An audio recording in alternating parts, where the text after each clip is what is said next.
नमस्ते एवरीवन। आज मैं भारतीय संविधान के उस आर्टिकल के बारे में बात करूंगा जिसको जानना लॉ स्टूडेंट्स के साथ साथ भारत के आम नागरिकों के लिए भी बेहद जरूरी है।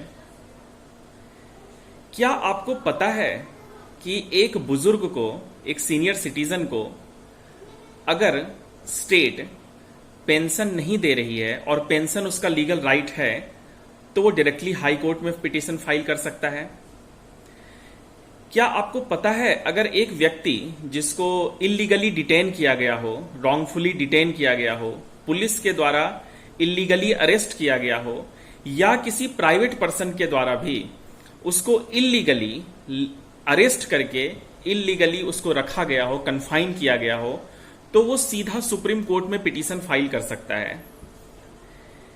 क्या आपको पता है अगर एक व्यक्ति जिसने एक कॉम्पिटिटिव एग्जाम दिया हो और पब्लिक सर्विस कमीशन रिजल्ट नहीं दे रहा हो तो उस पब्लिक सर्विस कमीशन के अगेंस्ट सीधे हाई कोर्ट में पिटीशन फाइल कर सकता है? क्या आपको पता है एक ऐसा व्यक्ति जो पब्लिक ऑफिस के लिए एलिजिबल नहीं है लेकिन वो किसी पब्लिक ऑफिस को ऑक्यूपाई किया हुआ है उसने, तो कोई भी व्यक्ति डायरेक्टली पिटीशन फाइल करके हाई कोर्ट या सुप्रीम कोर्ट में उसकी पब्लिक ऑफिस से उसको हटा सकता है, रिमूव करा सकता है। जी हां, ऐसा हो सकता है आर्टिकल 32 ऑफ द कॉन्स्टिट्यूशन से, article 226 of the constitution of India से।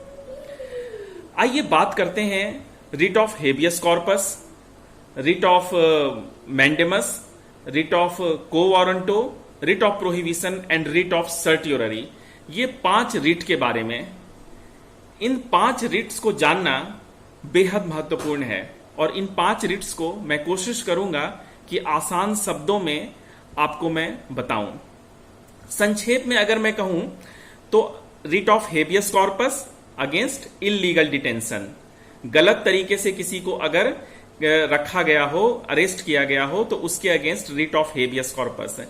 रिट ऑफ मैंडेमस, आदेश देना, कोई भी पब्लिक अथॉरिटी, चाहे वो म्युनिसिपल बॉडी हो, इलेक्ट्रिसिटी डिपार्टमेंट हो या कोई सरकार के दूसरे डिपार्टमेंट हो, जो काम करने के लिए ऑथराइज्ड हैं उस काम को नहीं कर रहे हैं या जिस काम को करने के लिए ऑथराइज्ड नहीं है उस काम को कर रहे हैं तो उसके लिए writ of mandamus. Writ of prohibition and writ of certiorari, इन दोनों को एक साथ समझेंगे। ये दोनों जुडिशियरी के अगेंस्ट ही होता है, लोअर जुडिशियरी के। अगर वो अपनी जुरिस्डिक्शन से एक्सेस में अगर वो काम कर रहे हैं तो उनके ऑर्डर्स को क्वैश करने के लिए या और प्रोसीडिंग्स को डिसकंटिन्यू करने के लिए writ of prohibition and writ of certiorari. और writ of quo warranto public office जिसने इलीगली ऑक्यूपाई किया है उसको उस पब्लिक ऑफिस से हटाने के लिए, उस जगह से जो उसने इलीगली, जिसके लिए वो एलिजिबल नहीं है, वहां से उसको रिमूव करने के लिए, उस पोस्ट से हटाने के लिए, उसके लिए रिट ऑफ को वारंटो। तो आइए समझते हैं कि ये रिट है क्या, रिट होता क्या है। रिट जैसे एक कोर्ट की ऑर्डर होती है वैसे ही रिट भी एक कोर्ट का ऑफिशियल ऑर्डर आप इसको समझ सकते हैं। उस पब्लिक अथॉरिटी के अगेंस्ट, पुलिस के अगेंस्ट, जुडिशियरी के अगेंस्ट, लोअर जुडिशियरी के अगेंस्ट, किसी भी वैसे व्यक्ति के अगेंस्ट जिसको वो रिट इश्यू किया गया, या प्राइवेट पर्सन के अगेंस्ट। कुछ रिट प्राइवेट पर्सन के अगेंस्ट इश्यू होते हैं, कुछ नहीं होते हैं। Writ of habeas corpus private person के अगेंस्ट भी इश्यू कर सकते हैं, दूसरे रिट्स नहीं होते हैं। तो आइए हम एक एक करके समझते हैं कि सारे रिट्स के बारे में। और आर्टिकल 32 और 226 में अंतर मैं ये बता दूं कि आर्टिकल 32 में सुप्रीम कोर्ट में पिटीशन फाइल होता है और आर्टिकल 226 में हाई कोर्ट में पिटीशन फाइल होता है। ओरिजिनल पिटीशन सुप्रीम कोर्ट में फाइल कर सकते हैं आर्टिकल 32 में for enforcement of fundamental rights if there is a violation of fundamental rights. और आर्टिकल 226 का स्कोप इनलार्ज है, थोड़ा ज्यादा है, क्योंकि वहां पर क्या है कि मौलिक अधिकारों के साथ साथ दूसरे अधिकार भी, अगर दूसरे अधिकारों का भी अगर हनन हुआ है तो उन अधिकारों के लिए भी हाई कोर्ट जा सकते हैं। लेकिन सुप्रीम कोर्ट आर्टिकल 32 में ओनली फॉर फंडामेंटल राइट्स, अगर फंडामेंटल राइट्स जो पार्ट 3 ऑफ द कॉन्स्टिट्यूशन में है उसकी वायलेशन हुई है तो उसके लिए सुप्रीम कोर्ट आ सकते हैं। और हाई कोर्ट की जुडिक्शन, हाई कोर्ट का स्कोप इसलिए इनलार्ज हो जाता है क्योंकि वहां पर जो दूसरे राइट्स हैं आपके, जो फंडामेंटल राइट्स नहीं भी हैं, उनके लिए भी आप आर्टिकल 226 में हाई कोर्ट में पिटीशन फाइल कर सकते हैं। तो ये बात हो गई कि रिट है क्या, रिट पिटीशन फाइल कैसे करते हैं, कहां करते हैं। अब आइए एक एक करके हम सारे रिट्स को डिस्कस करते हैं और समझते हैं ये है क्या। सबसे पहला है writ of habeas corpus, most important writ. अगर एक मां से उसके पिता ने, उसके फादर ने बच्चे को इलीगली उसकी कस्टडी से निकाल लिया है, उसकी कस्टडी से हटा लिया है, और वो फादर मदर से दूर कहीं और किसी और जगह पर अपने उस बच्चे के साथ रह रहा है, रिट ऑफ हेबियस कॉर्पस के लिए जरूरी नहीं है कि वो जेल में ही हो। कस्टडी कोई भी हो सकती है, प्राइवेट पर्सन की भी कस्टडी हो सकती है, पुलिस की कस्टडी ही सिर्फ जरूरी नहीं है, स्टेट के किसी दूसरे डिपार्टमेंट की भी कस्टडी हो सकती है, किसी प्राइवेट पर्सन के द्वारा भी कन्फाइनमेंट हो सकती है। जैसे मैंने बताया कि अगर एक फादर भी एक बच्चे को उसकी मदर से दूर रख रहा है, उसकी कस्टडी से हटा करके उसको उससे मिलने नहीं दे रहा है, तो उस कंडीशन में भी writ of habeas corpus issue हो सकता है। सुप्रीम कोर्ट में डायरेक्ट पिटीशन फाइल कर सकते हैं, और writ of habeas corpus petition file करने के बाद क्या होता है कि वो बुलाया जाता है। अगर सपोज फादर अगर उसने बच्चे को मां से अलग रखा है तो उसे प्रोड्यूस किया जाएगा, उसे बुलाया जाएगा, उसको पूछा जाएगा कि ऐसा उसने क्यों किया है, क्योंकि ये इल्लीगल है, ये इल्लीगल डिटेंशन की कैटेगरी में आता है, और उसको इमीडिएट रिलीज करने का ऑर्डर पास किया जाएगा। और उसको उसकी, क्योंकि पेरेंट्स की जो राइट है, जो पेरेंट्स का राइट है, वो माता और पिता दोनों का उसके बच्चे के ऊपर राइट है। तो ये मैंने एक एग्जांपल से आपको समझाया कि writ of habeas corpus private persons के अगेंस्ट भी इश्यू हो सकता है। लेकिन कोई और व्यक्ति जो कि पेरेंट्स नहीं है, वो पेरेंट्स के against writ of habeas corpus नहीं ला सकते हैं कि कोई ग्रैंडफादर, ग्रैंडमदर और कोई रिश्तेदार की पेरेंट्स के अगेंस्ट कि वो कस्टडी में से बच्चों को, वो बच्चे उसकी कस्टडी में है और वो मिलने नहीं दे रहा है, तो वो नहीं ला सकते हैं। तो अप्लाई लेकिन मदर कर सकती हैं। अब आते हैं D K Basu versus state of Bengal के केस के ऊपर। ये एक लैंडमार्क केस है रिट ऑफ हेबियस कॉर्पस के लिए। कैसे? इस केस में गाइडलाइंस इश्यू की गई थी। अब एग्जांपल लेते हैं पुलिस का। पुलिस को पावर है, वो किसी व्यक्ति को अरेस्ट कर सकती है, लेकिन कैसे पावर है अरेस्ट करने का? अरेस्ट वारंट के साथ, या फिर वैसे केसेस में जो कॉग्निजेबल केस हो जहां पर कि उसने अरेस्ट कर लिया है बिना अरेस्ट वारंट के। अगर कोई हीनियस क्राइम है, कोई मर्डर होता है, कोई ऐसा क्राइम होता है जो कि हीनियस कैटेगरी में आता है, तो वहां पर अगर पुलिस ने उसी वक्त अगर उसको अरेस्ट करा है, तो कानून ये कहती है कि उसे 24 घंटे के अंदर, विद इन 24 आवर्स, उसे कहां प्रोड्यूस करना होगा? कोर्ट में, मजिस्ट्रेट के सामने, जज के सामने। लेकिन अगर मान लो कि अगर कोई दूर से वो लेकर आ रहा है, किसी दूसरे स्टेट से लेकर आ रहा है, किसी दूसरे, सपोज क्राइम दिल्ली में हुआ है और जो अपराधी है उसको पकड़ा गया है चेन्नई में, तो चेन्नई से दिल्ली लाने का जो समय है वो उसमें एक्सक्लूड हो सकता है। लेकिन अगर दिल्ली में ही पकड़ा गया है या किसी वैसे जगह पर है जहां जो समय 24 घंटे के अंदर आता है, तो कानून ये कहती है कि 24 घंटे के अंदर पुलिस को उसे कोर्ट के सामने प्रोड्यूस करना होगा। उसके बाद ये कोर्ट डिसाइड करेगी कि उसे पुलिस कस्टडी में भेजा जाए या जुडिशियल कस्टडी में भेजा जाए। बट ये कोर्ट की डिस्क्रिशनरी पावर है, पुलिस 24 घंटे से ज्यादा नहीं रख सकती है डिटेंशन में। अब मान लीजिए पुलिस किसी को अरेस्ट कर लेती है, किसी अगर वो अपराधी है या अपराधी नहीं भी है, कोई और व्यक्ति है, उसको अरेस्ट करती है, उसको इलीगली कन्फाइन करके रखती है, कोर्ट के सामने उसको प्रोड्यूस नहीं करती है। अब कोर्ट को तो पता नहीं है कि पुलिस ने, क्योंकि पुलिस एग्जीक्यूटिंग बॉडी है, एग्जीक्यूट करना उसका काम है, तो उसने कितने लोगों को अरेस्ट करा, किसको अरेस्ट करा, कहां रखा, कैसे रखा, ये तो पता नहीं लगेगा। ये तो तभी पता लगेगा अगर कोर्ट में पिटीशन फाइल की जाएगी, कोर्ट में ये बताया जाएगा कि हाँ फलाने व्यक्ति, इस व्यक्ति को पुलिस ने अरेस्ट करके रखा हुआ है या कन्फाइन करके रखा हुआ है। मान लीजिए पुलिस के अलावा कुछ और एग्जांपल्स लेते हैं। कोई सरकार की कोई और बॉडी है, कोई ईडी है, सीबीआई है, या कोई दूसरी बॉडीज भी हैं जो अरेस्ट कर सकती हैं। उसने भी अगर उसको अरेस्ट करके कन्फाइन करके रखा हुआ है और कोर्ट के सामने प्रोड्यूस नहीं करा है, तो क्या रेमेडी है उस व्यक्ति के पास जिसे अरेस्ट किया गया है, या उसके परिवार वाले के पास, उसकी वाइफ, उसके फ्रेंड्स, उसके रिश्तेदार, उसके दोस्त, उनके पास क्या रेमेडी है अगर वो उसको उस कस्टडी से बाहर लाना चाहते हैं और उनको लगता है कि ये जो कस्टडी है ये इलीगल है, ये कानूनी नहीं है, ये कानून सम्मत नहीं है, कोई कन्विक्शन नहीं हुई है, कोई अरेस्ट वारंट इश्यू नहीं हुआ है। तो उस केस में मैं बता दूं कि रिट ऑफ हेबियस कॉर्पस जो है, वैसे तो लोकस स्टेंडाई उनकी होती है, केस फाइल करने का अधिकार उनको होता है इन्फोर्समेंट ऑफ फंडामेंटल राइट्स के लिए, जो कि अग्रीव्ड पर्सन है, जिस पर जो पीड़ित व्यक्ति है। अब यहां पर वो तो कन्फाइनमेंट में है, वो तो जेल में है, वो तो कहीं और वैसी जगह पर है जहां उसे गिरफ्तार करके रखा गया है, तो वो कोर्ट कैसे पहुंचे? वो कोर्ट नहीं पहुंच सकता है।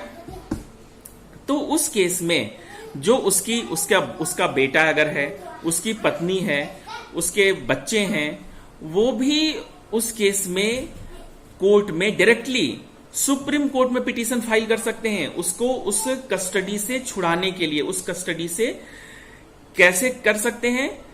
क्योंकि उसकी जो राइट टू लिबर्टी है, जो फंडामेंटल राइट है, right to life and liberty, article 21 of the constitution, उसको फंडामेंटल राइट्स का इंफ्रिंजमेंट है, उसकी वायलेशन है। तो उस फंडामेंटल राइट्स को, उसके मौलिक अधिकारों को इन्फोर्स करने के लिए वो पिटीशन डायरेक्टली सुप्रीम कोर्ट में भी फाइल कर सकता है आर्टिकल 32 में, और आर्टिकल 226 में हाई कोर्ट में फाइल कर सकता है। उसके बाद सुप्रीम कोर्ट पूछेगी कि डिटेंशन का आधार क्या है, उसको प्रोड्यूस करेगी, उसको अपीयर करने के लिए कहेगी।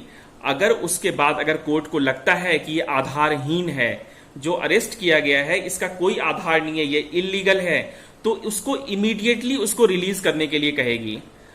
अगर कोर्ट को लगता है, अब उसको सुनने के बाद, अथॉरिटी को सुनने के बाद, कि नहीं डिटेंशन लीगल है, लीगली उस व्यक्ति को डिटेन किया जा सकता है, तो डायरेक्शंस अकॉर्डिंगली पास होगी। लेकिन अगर लगता है कि डिटेंशन इलीगल है, अरेस्ट इलीगल है, उसको जो गिरफ्तार किया गया है वो गैर कानूनी है, तो उसको इमीडिएट रिलीज और उसको ऑर्डर दिया जाएगा। ये किसी भी केस में हो सकता है। अगर किसी व्यक्ति को पागल खाने में रखा गया है, वो भी उसके मौलिक अधिकारों का हनन है। अगर किसी नन को, अगर किसी नर्स को कहीं किसी संस्था के द्वारा, उसके द्वारा बंदी बनाकर समझो आप एक तरह से, या फिर उसको इलीगली डिटेन करके रखा गया है वहां पर, तो उनको भी, मतलब ये प्राइवेट और पब्लिक मीन्स सरकार, राज्य, पब्लिक और प्राइवेट दोनों के अगेंस्ट हो सकता है रिट ऑफ हेबियस कॉर्पस। वैसा कोई भी व्यक्ति जिसको ऐसा लगता है कि he is wrongfully confined, he has been arrested illegally, he can move to supreme court, he can move to high court. This is writ of habeas corpus. A D M Jabalpur case बड़ा इंपॉर्टेंट है, इसने लार्ज करा था इसके scope को, ADM Jabalpur case ने। वैसे बाद में ये केस ओवररूल्ड हुआ केएस पुट्टुस्वामी के केस में, बट एडीएम जबलपुर वाला जो केस था और जो उसकी ऑब्जर्वेशंस थी, उस केस के बाद ही 44th अमेंडमेंट भी हुई थी कॉन्स्टिट्यूशन की।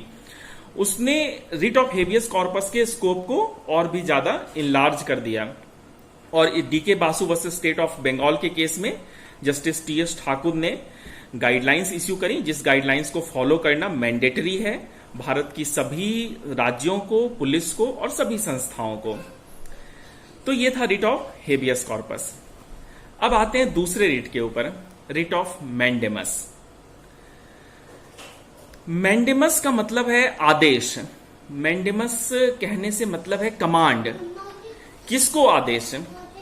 पब्लिक अथॉरिटीज को, सरकार के डिपार्टमेंट्स को। कैसे? आपके आसपास, हमारे आसपास इलेक्ट्रिसिटी डिपार्टमेंट्स हैं, म्यूनिसिपल डिपार्टमेंट्स हैं, पब्लिक ऑफिसेस हैं। अगर हम कोई एग्जाम देते हैं तो पब्लिक सर्विस कमीशन कंडक्ट कराती है। इंडिया में कहते भी हैं कि अगर कोई एग्जाम होता है तो वो पहले हाई कोर्ट और फिर सुप्रीम कोर्ट, हाई कोर्ट और सुप्रीम कोर्ट से क्लियर होने के बाद ही वो एग्जाम और वो अपॉइंटमेंट क्लियर हो पाती है। उसकी वजह वही ये रिट है, रिट ऑफ मैंडेमस।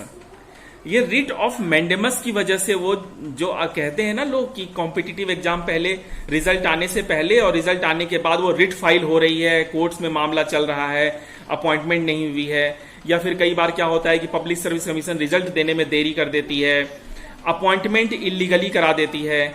तो उन सब अपॉइंटमेंट्स को रोकने के लिए जो इलीगल अपॉइंटमेंट्स हैं या फिर जो एलिजिबिलिटी क्राइटेरिया है उसको किसी ने फुलफिल नहीं करा है उसके अगेंस्ट, तो ये जो रिट फाइल होती है रिट ऑफ मैंडेमस है ये।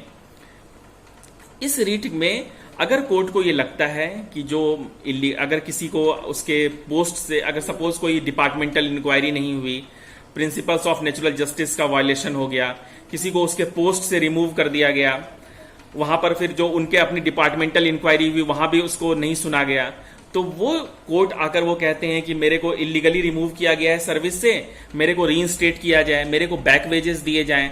तो ये जो प्रोविजंस हैं सारे ये रिट ऑफ मैंडेमस में आते हैं। ये रिट ऑफ मैंडेमस को जानना बहुत महत्वपूर्ण है। इसका मतलब होता है आदेश देना। अगर कोई व्यक्ति, अगर कोई बुजुर्ग व्यक्ति है, सीनियर सिटीजन है, उसको पेंशन नहीं मिल रहा है, पेंशन उसका राइट है, बट वो घूम रहा है, दौड़ रहा है, सरकारी डिपार्टमेंट उसको इधर उधर कर रहे हैं, कभी कोई ब्राइब मांग रहा है, कभी कोई कुछ कर रहा है, तो ऐसे कंडीशन में उस सीनियर सिटीजन के पास एक रेमेडी है कि वो हाई कोर्ट में पिटीशन फाइल कर सकता है कि मेरी पेंशन बहाल की जाए, मेरे को पेंशन नहीं दिया जा रहा है। जिन जिन कारणों से जो उसने रिप्रेजेंटेशंस दी हैं वो रिप्रेजेंटेशंस को वो वहां पर दिखाएगा। तो ये writ of mandamus public authorities को वो क्या, अगर वो कुछ ऐसा कर रहा है जो उसको नहीं करना चाहिए तो उसको ये आदेश देती है कि आप ऐसा नहीं करेंगे। अगर उसने कुछ ऐसा कर रखा है तो उसको वो क्वैश करती है, उस ऑर्डर को रद्द करती है, निरस्त करती है। तो ये रिट ऑफ मैंडेमस में होता है। लेकिन हाँ, रिट ऑफ मैंडेमस में एक बात का ध्यान रखना जरूरी है कि वो जो राइट है वो लीगल राइट होना चाहिए जिसको आप क्लेम कर रहे हैं। जैसे एक सीनियर सिटीजन का पेंशन क्लेम करना या पेंशन उसको बहाल करना, ये उसका एक लीगल राइट है। एक कॉम्पिटिटिव एग्जाम देने वाले बच्चे का लीगल राइट है कि उसको रिजल्ट समय पर मिले, समय पर अपॉइंटमेंट हो, किसी तरह की कोई डिस्क्रिपेंसी ना हो, किसी तरह का कोई भ्रष्टाचार ना हो, करप्शन ना हो। ये सारे लीगल राइट्स हैं। लेकिन जैसे एक एग्जाम्पल मैं आपको देता हूं कि एक बुक का एक पब्लिशर है, वो उसकी किताब को सरकार जो अप्रूव करती है अपने स्कूलों में या फिर अपने संस्थाओं में चलाने के लिए, उस किताब को, उस बुक को अगर सरकार ने अप्रूव नहीं करा है कि भाई नहीं, ये जो हमने बुक सेलेक्ट करें उसमें उस पब्लिशर की बुक नहीं है, तो क्या वो publisher writ of mandamus file कर सकता है? एक केस ऐसा आया था जिसमें कि सुप्रीम कोर्ट ने कहा था कि नहीं, ये लीगल राइट नहीं है, ये सरकार का डिस्क्रिशनरी राइट है, ये सरकार का विवेक का अधिकार है, उसके विवेक का अधिकार है ये। तो ऐसे अधिकार जो सरकार के विवेक के अंदर आते हो, जो उनके डिस्क्रिशनरी पावर्स हो, जो उस व्यक्ति का लीगल राइट नहीं हो, उसको क्लेम करने के लिए रिट ऑफ मैंडेमस क्लेम नहीं कर सकते हैं। क्योंकि लीगल राइट तो नहीं है पब्लिशर का ना कि मेरी किताब को आप अप्रूव करें ही, मेरी किताब को आप चलाएं ही। तो ऐसे केसेस जिसमें लीगल राइट नहीं होगा उसमें रिट ऑफ मैंडेमस अप्लाई नहीं होगा। रिट ऑफ मैंडेमस कहां, लीगल राइट जहां होगा वहां रिट ऑफ मैंडेमस अप्लाई होगा, और जहां लीगल राइट नहीं होगा वहां रिट ऑफ मैंडेमस अप्लाई नहीं होगा। इसमें एक और टर्म यूज होता है, कॉन्टिन्यूइंग मैंडेमस। कॉन्टिन्यूइंग मैंडेमस क्या होता है कि ये एक केस आया था सुप्रीम कोर्ट में विनीत नारायण का। उस केस में क्या था कि वो करप्शन के अगेंस्ट था। एक टेररिस्ट के कहने के आधार पर या फिर जो उसकी कन्फेशंस थी उसके आधार पर कुछ रजिस्टर्स सीज किए गए थे गवर्नमेंट के द्वारा। तो उन रजिस्टर्स में हवाला ट्रांजैक्शंस के बारे में बात की गई थी, और वो हवाला ट्रांजैक्शंस में पॉलिटिशियंस भी इन्वॉल्व थे, डिपार्टमेंट के लोग भी इन्वॉल्व थे, और ब्यूरोक्रेट्स इन्वॉल्व थे। तो जो उसमें जो इन्वेस्टिगेशंस हो रही थी, जो उसकी जांच हो रही थी, वो प्रॉपर नहीं हो रही थी। तो कोर्ट में पिटीशन फाइल किया गया और ये कहा गया कि इसमें जांच नहीं हो रही है। तो कोर्ट ने अपनी सुपरविजन में उस जांच को कराने का आगे जो डायरेक्शंस थे वो दिए। तो ये कॉन्टिन्यूइंग मैंडेमस होता है। कॉन्टिन्यूइंग मैंडेमस मीन्स कोर्ट उसको डायरेक्शंस को वॉच भी करती है। जैसे कोर्ट ने अगर कहा कि इन व्यक्तियों को यहां से, अगर सपोज कोर्ट ने कहा कि ये बॉन्डेड लेबर्स हैं, इनको रिलीज कर दिया जाए, तो इनको रिलीज कर दिया जाए तो उसको देखना भी काम है कोर्ट का कि वो उसको रिलीज किया गया या नहीं किया गया। अगर इन्वेस्टिगेशन ऑर्डर किया किसी केस में तो वो इन्वेस्टिगेशन प्रॉपरली हो रही है या नहीं हो रही है। तो ये कॉन्टिन्यूइंग मैंडेमस, इसको आप समझें, ये वर्ड यूज होता है कॉन्टिन्यूइंग मैंडेमस। इसमें विनीत नारायण का ये केस बड़ा इंपॉर्टेंट है। ये हवाला ट्रांजैक्शंस की केस थी जिसमें सुप्रीम कोर्ट ने अपने डायरेक्शंस दिए थे इनको इन्वेस्टिगेशन करने के लिए, राइट। वेल, तो ये हो गया रिट ऑफ मैंडेमस। अब आते हैं रिट ऑफ प्रोहिबिशन और writ of certiorari. Writ of prohibition और रिट ऑफ सर्स्योररी, इन दोनों को एक साथ समझते हैं। इन दोनों को एक साथ ऐसे समझते हैं कि सर्स्योररी और प्रोहिबिशन, सर्स्योररी में क्या होता है कि ऑर्डर पास हो गई है, और प्रोहिबिशन में क्या होता है कि ऑर्डर पास हुई नहीं है, प्रोसीडिंग्स चल रही है लोअर कोर्ट्स में। कैसे समझें इसको? जैसे इंडिया में हायरार्की ऑफ कोर्ट्स हैं, लोअर कोर्ट्स हैं, ट्राइब्यूनल्स हैं, उसके ऊपर हाई कोर्ट, हर स्टेट में हाई कोर्ट है, फिर सुप्रीम कोर्ट है। तो अगर कोई केस जो कि लोअर कोर्ट में चल रहा है, but that exercise of jurisdiction is excess of jurisdiction by the lower court, then what is the remedy? अगर मुझे लगता है कि मैंने केस जो फाइल करा है, जो कोर्ट उस केस को सुन रही है, उस कोर्ट का जुडिक्शन नहीं है उसमें, तो मैं क्या कर सकता हूं? लेकिन कोर्ट उसको सुन रही है, उस प्रोसीडिंग्स को कंटिन्यू की हुई है, तो मैं हायर कोर्ट्स में जा सकता हूं, मैं हाई कोर्ट में पिटीशन फाइल कर सकता हूं। क्यों? क्योंकि उसको प्रोहिबिट किया जाए, उसको प्रोहिबिशन मतलब मनाही, writ of prohibition. Writ of prohibition की अब उसको कोर्ट ये ऑर्डर करेगी कि अगर कोर्ट को लगता है, जो भी जांच होगी, जो भी सुना जाएगा, सुनने के बाद अगर लगता है कि नहीं, ये प्रोसीडिंग्स जो कंटिन्यू है, ये प्रोसीडिंग्स नहीं कंटिन्यू होनी चाहिए, एक्सेस ऑफ जुडिक्शन में कंटिन्यू है, तो उसको वो मना करेगी, उस प्रोसीडिंग्स को स्टॉप करेगी उसको। अगर ऑर्डर पास हो गया है तब रिट ऑफ प्रोहिबिशन नहीं, तब रिट ऑफ सर्स्योररी। ऑर्डर पास हो गया है और अगर उस ऑर्डर को क्वैश करना है तो रिट ऑफ सर्स्योररी। ये भी उसी तरह है, अगर principle of natural justice follow नहीं किया गया है, वांट और एक्सेस ऑफ जुडिक्शन है, बायस है। जैसे एक एग्जांपल देता हूं बायस का, एक केस आया था सुप्रीम कोर्ट में, एक एडवोकेट को मिसकंडक्ट की वजह से बार काउंसिल के ट्राइब्यूनल ने उसको कन्विक्ट किया था, उसको माना था कि हाँ, ये मिसकंडक्ट इसने करा है। लेकिन उस बार काउंसिल ट्राइब्यूनल के जो एक मेंबर थे, वो मेंबर वही थे जिस केस में उसने, वो अपोजिट पार्टी थे, अपोजिट पार्टी के काउंसिल थे वो। तो उस एडवोकेट ने, जिसको मिसकंडक्ट के ग्राउंड पे कन्विक्ट किया गया था, उसने ये चैलेंज करा सुप्रीम कोर्ट में कि चूंकि बार काउंसिल के जो ट्राइब्यूनल के जो मेंबर थे, ये वही व्यक्ति थे जो हमारे उस केस में अपोजिट पार्टी के काउंसिल थे, एडवोकेट थे वो, तो ये बायस है, क्योंकि दूसरे मेंबर को जो कॉन्स्टिट्यूट किया जाना चाहिए वो मेंबर दूसरे होने चाहिए। वही मेंबर नहीं हो सकते हैं जिन्होंने जो वहां भी काउंसिल थे और यहां भी मेरे अगेंस्ट उन्होंने ही डिसाइड करा।